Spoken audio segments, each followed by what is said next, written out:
Hello everyone, welcome to my channel H D Orion. हम पढ़ रहे हैं accounting for partnership firm for class 12th T S Grewal की text book से chapter 8 dissolution of a firm. और अभी हम पढ़ेंगे जर्नल एंट्रीज। क्वेश्चन नंबर 10 तक हम पिछले वीडियो में सॉल्व कर चुके हैं। अभी शुरू करते हैं क्वेश्चन नंबर 11 से। Aman and Harsh were partners in a firm. They decided to dissolve their firm. Pass necessary journal entries for the following after assets other than cash and bank and outside liabilities have been transferred to realization account. A. There was a furniture of rupees 50,000. Aman took over 50% of the furniture at 10% discount and the remaining furniture was sold at 30% profit on the book value. B. Profit and loss account was showing a credit balance of rupees 15,000 on the date of dissolution. C. Harsh loan of rupees 6,000 was settled by paying rupees 5,500. D. The firm paid realization expenses of rupees 5,000 on behalf of Harsh, a partner. Let us see the rest part of the question. E. There was a bill for rupees 1,200 under discount. The bill was received from Soham, who became insolvent, and a first and final dividend of 25% was received from his estate. F. Creditors to whom the firm owed rupees 6,000 accepted stock of rupees 5,000 at a discount of 5% and the balance in cash. So ये तो है question. अब इसका explanation और journal entry बनाते हैं। Now solution 11.A। इसमें कह रहा है कि एक फर्नीचर है 50,000 का, जिसका 50% पार्टनर अमन 10% डिस्काउंट पर ले गया और बाकी का जो फर्नीचर है उसे 30% प्रॉफिट में बेच दिया गया। सो अमन ले जा रहा है, इसलिए अमन का कैपिटल अकाउंट डेबिट होगा। अमन्स कैपिटल अकाउंट डेबिटेड, क्योंकि कैपिटल अकाउंट को अब कम कर रहे हैं हम, we are reducing capital account. And बाकी का जो स्टॉक है, फर्नीचर है, उसको हम बेच रहे हैं। सो उसके लिए पैसा आ रहा है, इसलिए bank account debited to realization account.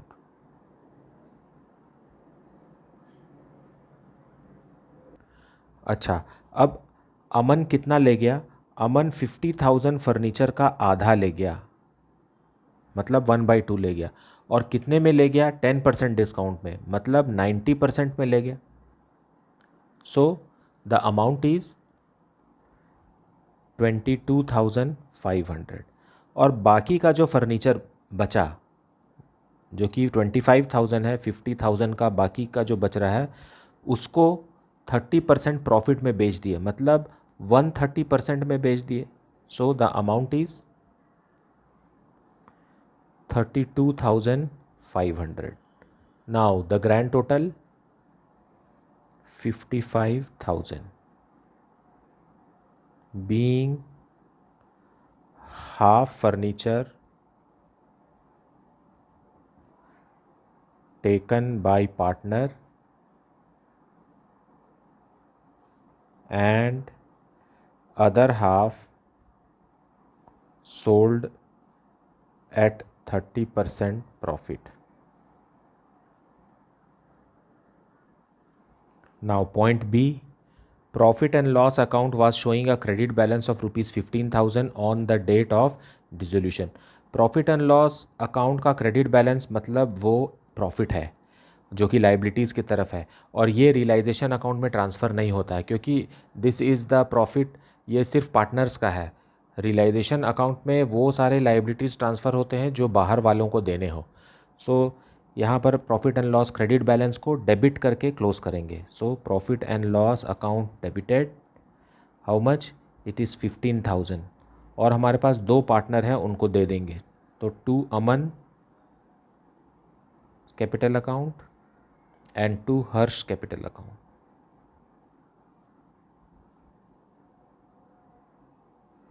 Half half, क्योंकि कोई प्रॉफिट शेयरिंग रेशो नहीं दिया है। So 7,500 each. Profit and loss distributed to partners in 1:1. Now point C में कह रहा है हर्ष जो कि एक पार्टनर है उसका लोन है जो हर्ष ने दिया है. So Harsh loan of ₹6,000 was settled by paying ₹5,500. मतलब हर्ष ने फर्म को लोन 6,000 दिया था और जब फर्म इस लोन को वापस कर रही है तो वो 5,500 ही दे रही है. सो फर्म के बैंक से 5,500 जा रहा है लेकिन हर्ष का लोन 6,000 ख़त्म हो रहा है. So what will be the journal entry? Harsh loan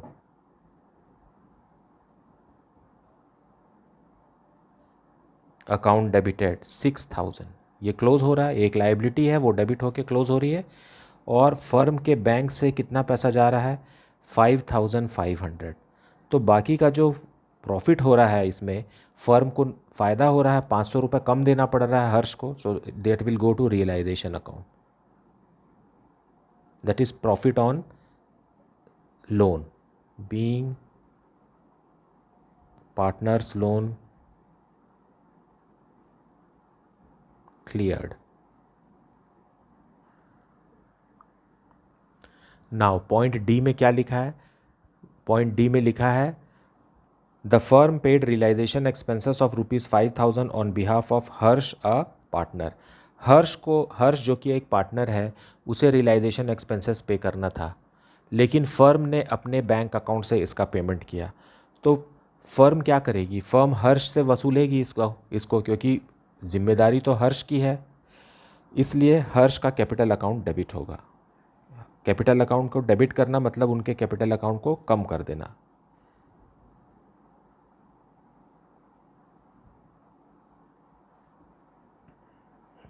to bank account क्योंकि फर्म के खजाने से 5,000 रुपीज़ निकल गया. 5,000 credit what goes out being expenses paid on partner's behalf.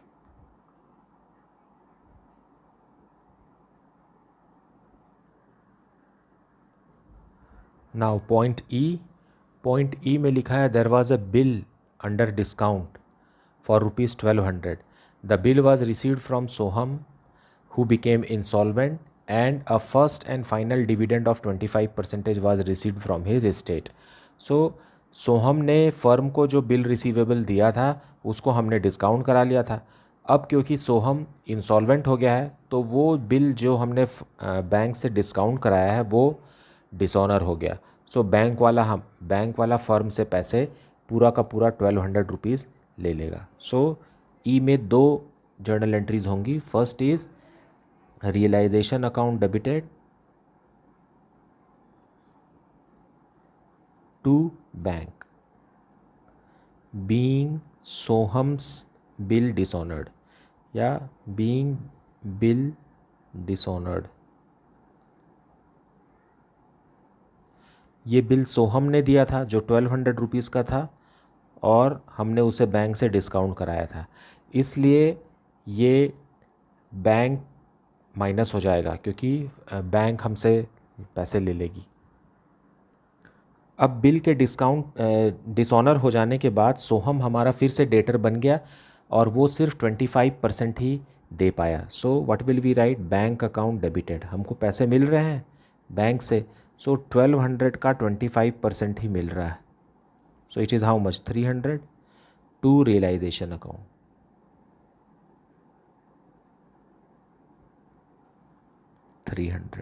being 25% received as final payment.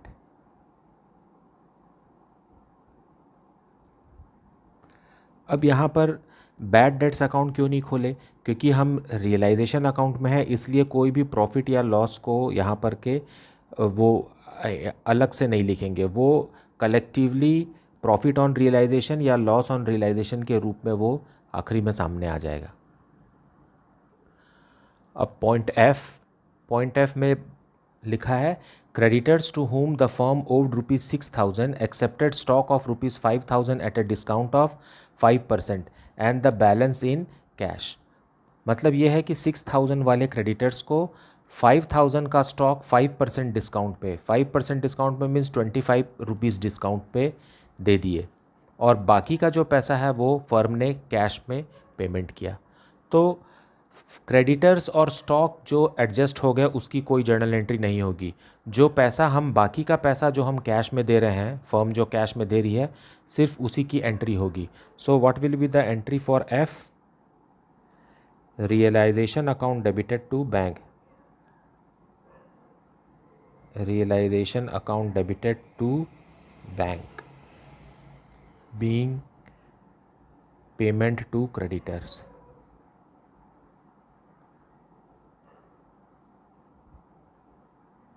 Now what will be the amount? Amount is 1250. वो कैसे?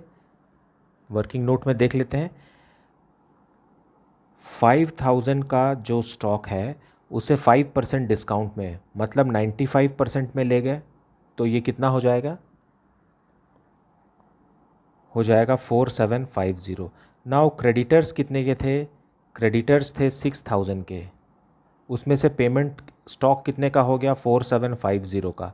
तो बाकी जो बच गया 1250, यही बैंक से पेमेंट होगा। So that is what is 1250 we have written.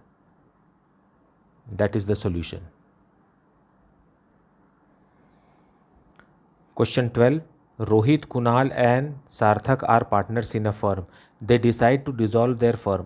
Pass necessary journal entries for the following after various assets other than cash and bank and the third party liability have been transferred to realization account. Point A. Kunal agreed to pay off his wife's loan rupees 6,000.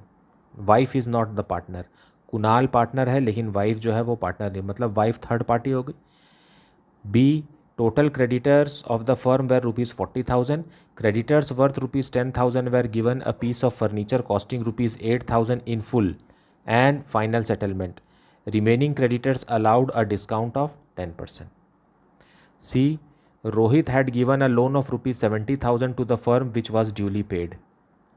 D, A machine which was not recorded in the books was taken over by Kunal, जो कि एक partner है, at rupees 3,000 whereas its expected value was rupees 5,000. मतलब machine जिसकी value 5,000 थी उसको कुणाल 3,000 में ले गया. Point E, the firm had a debit balance of rupees 15,000 in the profit and loss account on the date of dissolution. Debit balance मतलब it's a loss. Point F, Sarthak, a partner, paid the realization expenses of rupees 16,000 out of his private funds, who was to get a remuneration of rupees 15,000 for completing dissolution process and was responsible to bear all the realization expenses. Now, सार्थक ने 16,000 rupees realisation expenses अपने pocket से पे किया और उसने firm से 15,000 rupees मिला, जो कि पहले से ही डिसाइडेड था कि सार्थक को 15,000 ही मिलेगा डिसोल्यूशन एक्सपेंस के लिए। अब सार्थक ने 16,000 किया तो 1,000 जो एक्स्ट्रा सार्थक ने पे किया है वो सार्थक को भी बेयर करना पड़ेगा, क्योंकि सार्थक और फर्म के बीच में 15,000 में ही डील हुआ था। सो सार्थक को कोशिश करना चाहिए था कि वो 15,000 के अंदर ही हो जाए, या तो फिर उसे ज़्यादा अमाउंट डिस्कस करना चाहिए था, लेकिन अब कुछ नहीं हो सकता, सार्थक को सिर्फ 15,000 नहीं मिलेगा। Solution 12. Point A, Kunal agreed to pay off his wife's loan rupees 6,000, मतलब कुणाल की वाइफ ने फर्म को लोन दिया था 6,000। अब कुणाल कह रहा है कि उसे मैं चुकता कर दूंगा, फर्म को देने की ज़रूरत नहीं है। So Kunal's wife loan account debited to Kunal's capital account.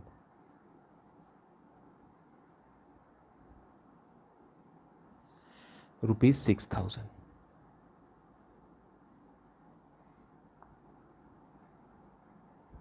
Being wife's loan taken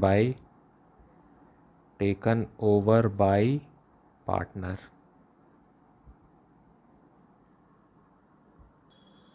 Now point B. Now creditors of rupees 40,000 and creditors worth rupees 10,000 were given a piece of machinery at rupees 8,000 and remaining creditors were allowed a discount of 10%. मतलब ये है कि creditors को payment हुआ है 30,000 के creditors को 10% discount यानी 27,000 पेमेंट हुआ है. So what will be write? Realization account debited to bank 27,000. ये कैसे हो गया? Being payment to creditors. अब इसको अगर देखें यहाँ एक्सप्लेनेशन में, there were creditors of rupees 40,000, उसको दो हिस्सा कर दिया हमने, 10,000 का और 30,000 का. नाउ 10,000 वाले को हमने 8,000 वाला क्या दे दिया? एक एसेट दे दिया. एसेट है वो फर्नीचर. तो इसकी कोई एंट्री ज़रूरत नहीं है. No entry is required for this, क्योंकि लाइबिलिटीज़ और एसेट आपस में सेटल हो गए. लेकिन बाकी का जो क्रेडिटर बचा 30,000, इस पे हमको 10% डिस्काउंट मिला. मतलब हमको सिर्फ 90% पेमेंट करना होगा. सो 90% इज़ 27,000. सो यही 27,000 का हमने यहाँ पर एंट्री किया है. Now point C, Rohit had given a loan of rupees 70,000 to the firm which was duly paid. Rohit जो कि एक पार्टनर है, उसने फर्म को एक लोन दिया था. मतलब फर्म के लिए वो 70,000 रुपीज़ एक लाइबिलिटी है. इसको फर्म ने पूरा का पूरा पेमेंट कर दिया. सो ये तो पार्टनर का लोन है, इसलिए ये रियलाइजेशन अकाउंट में ट्रांसफ़र नहीं हुआ होगा. So as a result we will write Rohit's loan account debited to bank. Rohit का लोन जो कि एक लाइबिलिटी था, इसलिए क्रेडिट बैलेंस उसको डेबिट करके क्लोज कर दिया, और बैंक से पैसा चला गया इसलिए बैंक अकाउंट को क्रेडिट कर दिया. 70,000 payment in full, being partners loan paid.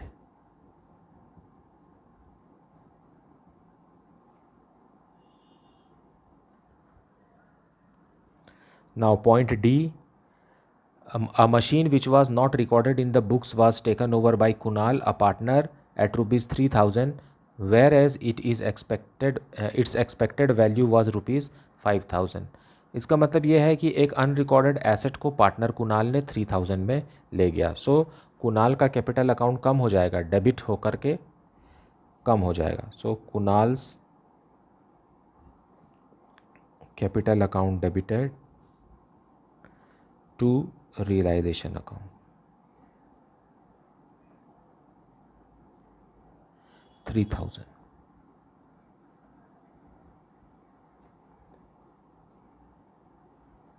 Being asset taken over by partner. Now point E, the firm had a debit balance of rupees 15,000 in profit and loss account on the date of dissolution. मतलब ये एक loss है जो partner के capital account में transfer होगा. So partners capital account debit होगा. हमारे पास 3 पार्टनर हैं.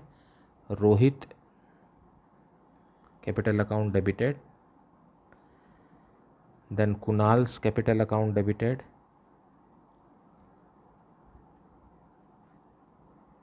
एंड देन सार्थक.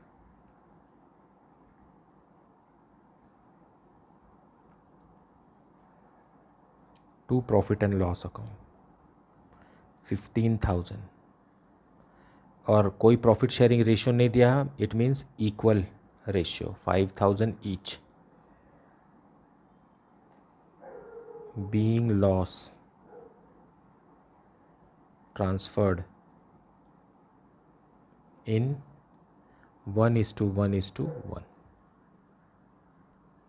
Now point F. Point F में लिखा हुआ है, Sarthak paid the realization expenses of rupees 16,000 out of his private funds, who was to get a remuneration of rupees 15,000 for completing dissolution process and was responsible to bear all the realization expenses. So सार्थक को 15,000 rupees में कहा गया था कि काम करना है रियलाइजेशन का, और उसने 16,000 में किया, तो फर्म 15,000 ही सार्थक को देगा। So realization account debited 15,000 to Sarthak's capital account.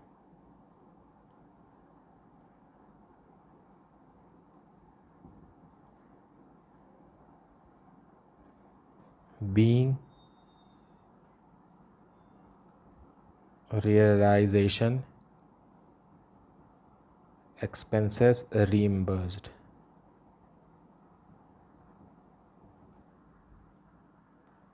That is the solution. Now let us see question number 13. Book value of assets other than cash and bank transferred to realization account is rupees 1 lakh. 50% of the assets are taken over by a partner Atul at a discount of 20%. And 40% of the remaining assets are sold at a profit of 30% on cost. And then 5% of the balance being obsolete. Obsolete मतलब कोई काम का नहीं है. Realized nothing. And remaining assets are handed over to a creditor in full settlement of his claim. You are required to record the journal entries for realization of asset. तो इसको पूरा पहले समझेंगे, उसके बाद इसकी जर्नल एंट्री करेंगे. तो late us see the explanation. So question number 13. Question number 13 में बोल रहा है कि एसेट है 1 लाख रुपीज़ का. इसका 50% जो है वो 50% जो होगा 1 लाख का 50% इज इक्वल टू 50,000. इसको अतुल ने ले गया, one of the partner Atul, 20% discount में. सो कितने में ले गया? मतलब 80% में ले गया. सो 50,000 का 80% इज इक्वल टू 40,000. 40,000 में ले गया. अब बाकी का जो 50% बचा, बाकी का 50% भी कितना होगा? 50,000 ही होगा. उस 50% का हमने 3 हिस्सा बता रहा है कि फर्स्ट क्या है. फर्स्ट इसका 40% जो कि होगा 50,000 into 40 divided by 100, that is equal to 20,000 rupees. इसमें प्लस करना है प्रॉफिट. प्रॉफिट कितना परसेंट? 30%. मतलब बाकी का जो 50,000 बच गया उसका 40% जो 20,000 होगा वो 30% प्रॉफिट में बिका. सो 20,000 का 30% कितना होगा? What will B 30% of 20,000 is 6,000. सो ये कितने में बिक गया?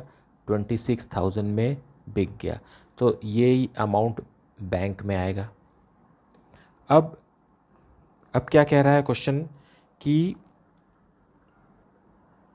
अब इसी 50% का जो बच गया वो कितना परसेंट बच गया? 60% बच गया. अगर 40% 20,000 है तो बाकी का 60% कितना होगा? 30,000 होगा. अब इस 30,000 का 5% ऑब्सोलीट हो गया. 30,000 का 5% ऑब्सोलीट हो गया. मतलब क्या है? मतलब 1500 ऑब्सोलीट हो गया. 1500 ऑब्सोलीट हो गया तो बचा कितना? 30,000 माइनस 1500, 28,500 बचा. इस 28,500 को फर्म ने क्रेडिटर को दे दिया. सो एक एसेट एक लायबिलिटी सेटल हो गया आपस में. सो इसके लिए कोई एंट्री करने की ज़रूरत नहीं है. सो ये जो 60% है जिसमें ये दोनों शामिल हैं, इन दोनों की कोई जर्नल एंट्री नहीं होगी. जर्नल एंट्री होगी उसकी जो पार्टनर लेकर गया और जिसे हमने बाज़ार में बेचा 26,000 में. सो इन दोनों की जर्नल एंट्री होगी, लेकिन ऑब्सोलीट हो गया वो, और वो एसेट जिसको क्रेडिटर ले गया उसकी जर्नल एंट्री नहीं होगी. So let us see the journal entry. So journal entry है Atul's capital account debited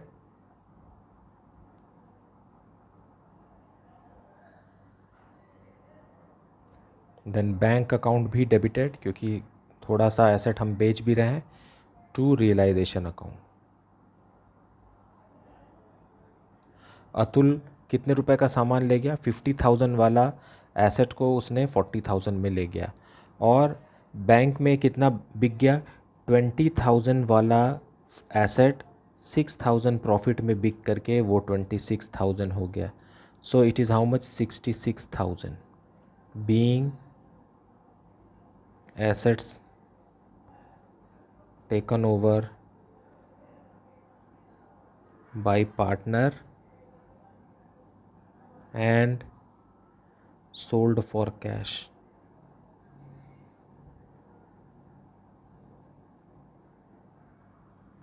That is the solution. I hope that you are understanding the concept very well. अगर कोई भी डाउट है तो आप उसे कमेंट सेक्शन में ज़रूर पूछिए। आपको वीडियो कैसा लगता है, अच्छा है, और क्या कमियां हैं इसके बारे में भी ज़रूर बताइए। आपके कमेंट से बहुत मोटिवेशन मिलता है। Please like, subscribe and share my video. Thank you so much for watching.